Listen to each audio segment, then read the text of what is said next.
Now, one of my favorite financial concepts that's really helped me think about the way I'm spending my money over the last few years is an idea that's been popularized by a US financial writer called Ramit Sethi, and that is his money dials framework. And his idea is that everyone's spending falls into one of 10 main categories. And this is where their spending aligns most with who they are.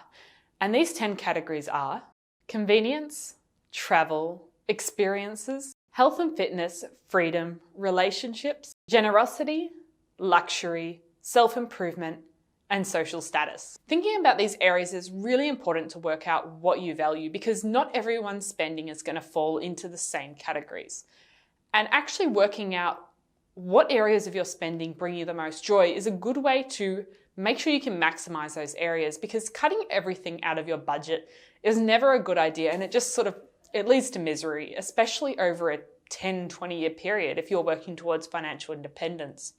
So a good way to look at it is write down all the things you spend at the moment and tick off those things that are the most important to you in your life, and then see if they fall in some of these categories.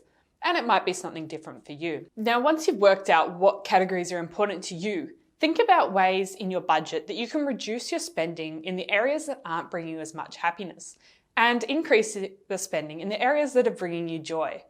I mean, it sounds a little bit Marie Kondo-y, but it really works. So, for example, if travel is really important to you, think about ways that you can reduce spending in other areas, such as housing. If you don't really mind where you're living, then maybe you can reduce your living expenses. If it's just about a flushing toilet and a roof over your head, then find ways to house hack, like sharing a house, living in a granny flat, moving in with a friend, exchanging rent for a service that you can provide, and working out different ways that you can reduce that spending in something that isn't bringing you that much joy or satisfaction, and increase the money you can put towards travel without feeling guilty.